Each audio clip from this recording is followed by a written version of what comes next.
Hello children, कुसुम ma'am की line class में आपका स्वागत है। प्यारे बच्चों, आज हम 5th क्लास के सब्जेक्ट परिवेश अध्ययन का पाठ 19 रोमांचक यात्रा को अच्छी तरह से समझकर पढ़ना भी सीखेंगे और इसमें जितने भी क्वेश्चन आएंगे उनके आंसर लिखना भी सीखेंगे।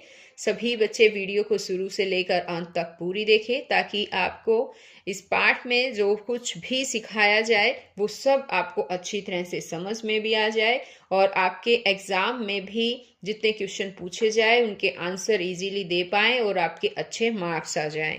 अब देखिए बच्चों, हम जो है वीडियो को शुरू करते हैं उससे पहले एक और बात, अगर आप अभी तक मेरे चैनल पर नए हैं तो मेरे चैनल ऑनलाइन स्टडी हब को सब्सक्राइब भी कर लें, साथ में दिए बेल आइकन को जरूर प्रेस कर लें।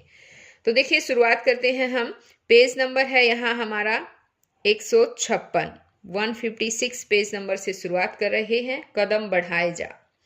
19 जून 2014 को हमारा चढ़ाई अभियान शुरू होना था।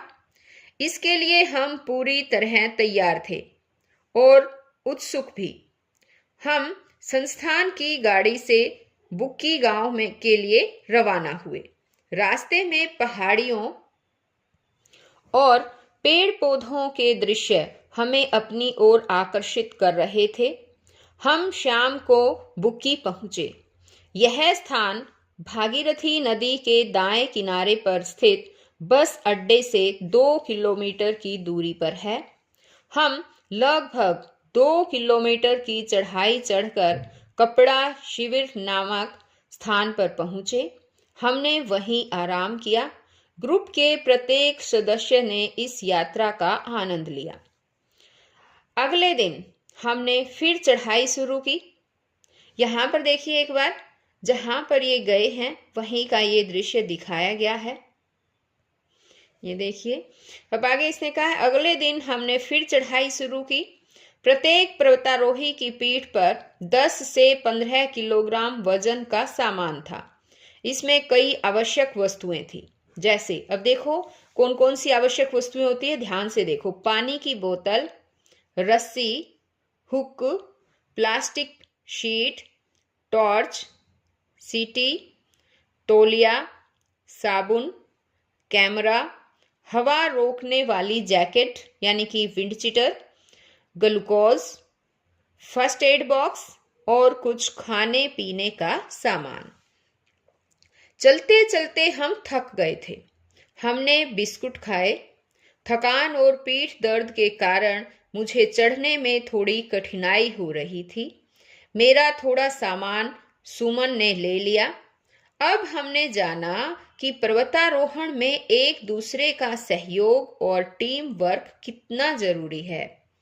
प्रशिक्षक ने हमारी हिम्मत बढ़ाई और हम मजबूत इरादों से आगे बढ़ते रहे। अब है सोचो और लिखो।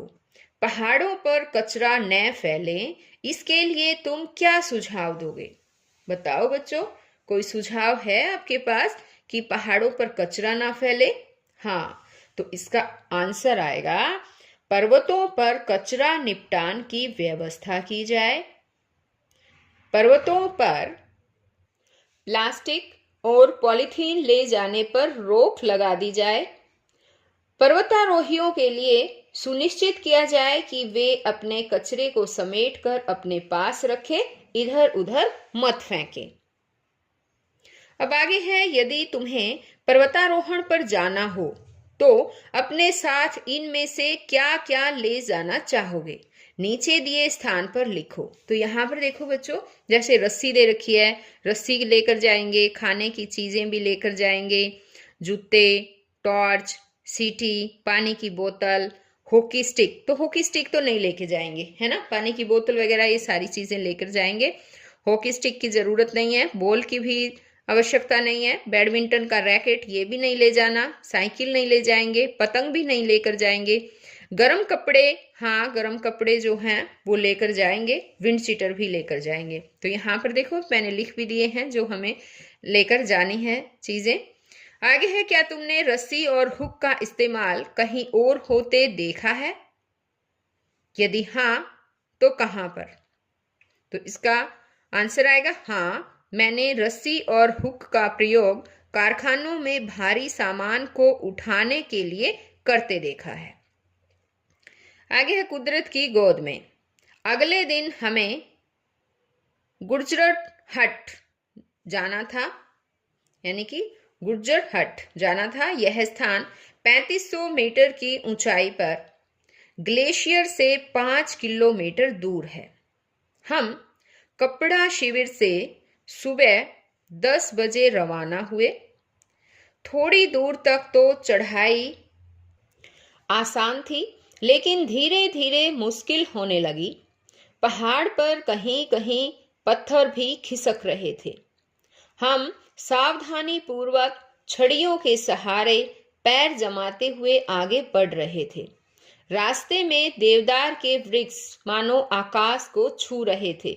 हमें घाटियों में बादल तैरते हुए दिखाई दिए। पहाड़ों की गोद में एक निराली दुनिया में प्रवेश कर चुके थे हम। खड़ी चढ़ाई पर एक एक कदम बढ़ाना मुश्किल लगने लगा। पूजा को चक्कर आने लगे।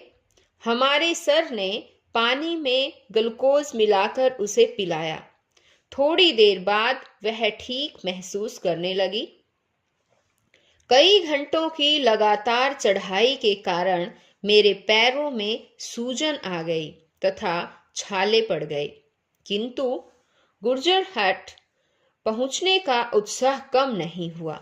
जैसे जैसे हम गुर्जर हट के निकट पहुंच रहे थे, ग्लेशियर की ओर से आने वाली बर्फीली हवाओं के कारण हम ठिठुरने लगे थे।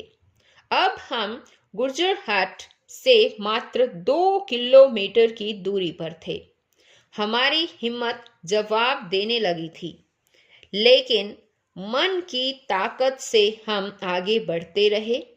तभी विजया जोर से चिल्लाई, बचाओ! पैर फिसलने से वह नीचे की ओर लुढ़कने लगी।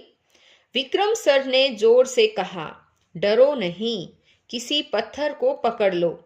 वह फुर्ती से विजया की तरफ लपके। तब तक विजया ने एक चट्टान को पकड़ लिया था। मैंने विजया की मदद की, उसका हौसला बढ़ाया। पूरी टीम ने हिप हिप हुर्रे कहकर उसका अभिनंदन किया। विजया विक्रम सर का हाथ पकड़कर ऊपर तक आई और हम बढ़ चले अपने मंजिल की ओर। अब आगे है, अब बताओ, यदि तुम्हारा साथी किसी कारणवश घायल हो जाए तो तुम उसकी मदद किस प्रकार करोगे? हाँ बच्चों, बताओ। अगर ऐसा तुम्हारे साथ हो जाए जैसे विजय के साथ हुआ था, तो तुम क्या करोगे बताओ? तुम कह सकते हो कि अपने साथी को सहारा दूंगा, उसके भार को भी खुद उठाऊंगा, उसकी हिम्मत बढ़ाऊंगा, है ना। इस तरह से उसके अगर चोट लग जाती है तो उसके घाव की देखभाल करूंगा। तो ये मदद जो है हम कर सकते हैं। आगे है, थकान या चक्कर आने पर ग्लूकोज क्यों पिलाया जाता है? क्यों पिलाया जाता है बताओ बच्चों? ग्लूकोज पीने से शरीर को ऊर्जा मिलती है। इससे शरीर की थकावट शीघ्र ही कम हो जाती है, इसलिए थकान या चक्कर आने पर ग्लूकोज पिलाया जाता है। अब आगे है, पहाड़ों के बीच में। गुर्जर हट में घास के एक विशाल मैदान के बीच एक छोटी सी झील है जिसे खैरताल कहते हैं। प्रकृति का ऐसा अद्भुत नजारा देखकर हमारी रास्ते की थकान छू मंत्र हो गई। हमने कैमरे निकाले और तस्वीरें लेने लगे। तभी सर ने हम सबको बुलाया। हमने वहां तिरंगा फहराया और राष्ट्रगान गाया। हमारे सर ने बर्फ से ढकी एक चोटी की ओर इशारा करते हुए कहा, देखो, वह द्रौपदी का डंडा नामक शिखर है। वहां पहुंचने के लिए ग्लेशियर को पार करना पड़ता है। हमने कहा, सर, जब कभी दोबारा आएंगे तो इस शिखर तक जाएंगे। हम गुजरात में अपना टेंट लगाने की तैयारी करने लगे। ठंडी हवा के कारण हमारे हाथ सुन्न हो रहे थे। टेंट लगाना मुश्किल हो रहा था। एक हिस्सा लगाते तो दूसरा हिस्सा खुल जाता। काफी कोशिश के बाद ही वह लग पाया। सबने मिलकर खाना पकाया और खाया। अगले दिन सुबह हम अपने कैंप शिविर की तरफ वापस चल पड़े। खाने पीने की चीजों के खाली रैपर्स को हमने अपने बैग में रख लिया। पर्वतारोहण द्वारा ही इसके रोमांच को महसूस किया जा सकता है। कदम कदम पर जोखिम होते हैं, लेकिन हमने जाना कि बुलंद हौसलों व उत्साह से मंजिल को पाना मुश्किल नहीं है। सोचो और लिखो। आगे यहाँ देखो कुछ क्वेश्चंस दे रखे हैं। पहाड़ों पर चढ़ने के लिए ज्यादा ताकत और हिम्मत क्यों जरूरी है? तो बच्चों बताओ क्यों जरूरी है, पता है? हाँ, आंसर आएगा पहाड़ों पर चढ़ना एक बहुत ही कठिन कार्य है। रस्सी के सहारे 90 डिग्री के कोण की तरह कमर को सीधा रखकर चट्टानों पर चढ़ना पड़ता है। पैरों को जमाते हुए आगे बढ़ना होता है। शरीर को बहुत अधिक ताकत लगानी पड़ती है। अतः पहाड़ों पर चढ़ने के लिए ज्यादा ताकत और हिम्मत जरूरी है। अब आगे नेक्स्ट क्वेश्चन है, क्या तुम भी कभी किसी टेंट में रहे हो? तुम्हें कैसा लगा? अपने अनुभव लिखो। तो यहाँ पर अपने अनुभव लिखना है बच्चों आपको। अगर आप कहीं पर गए हैं तो आपको ये लिखना है कि यानी जैसे आप मान लो ग्रीष्मावकाश के दौरान कहीं पर गए हो, कोई एनसीसी का कैंप लगा, अटेंड किया है वो, तो फिर उनके बारे में आप बता सकते हैं अगर आपका कोई एक्सपीरियंस है तो।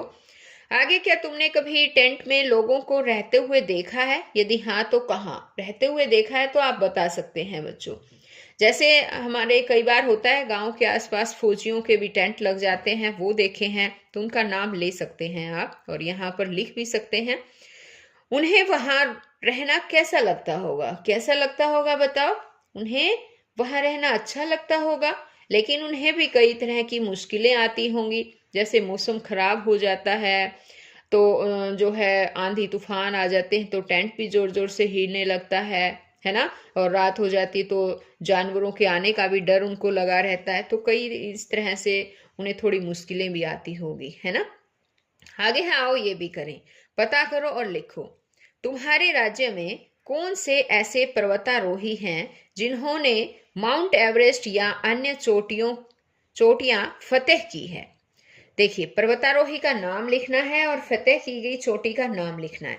तो यहाँ पर देखिए, जैसे है संतोष यादव, इन्होंने माउंट एवरेस्ट पर ये चढ़ी है और 2 बार जो है चोटी फतेह की है। अब है ममता सोदा, माउंट एवरेस्ट पर चढ़े हैं ये भी। ताशी, ये भी जो है इन्होंने भी माउंट एवरेस्ट की चोटी की फतेह की है। और आगे है नुगंसी मलिक, ये भी माउंट एवरेस्ट की चोटी ही इन्होंने जो है वो फतेह की है। एक है अमनदीप, ये जो है सुतोपंथ पीक पर जो है उन्होंने उनकी चोटी जो है वो फतेह की है। तो बच्चों आज केवल इस वीडियो में इतना ही। नेक्स्ट वीडियो में मैं आपको इसका और जो बाकी बचा हुआ पार्ट है वो समझाऊंगी। तो हम फिर मिलते हैं नई वीडियो में। तब तक के लिए बाय बच्चों।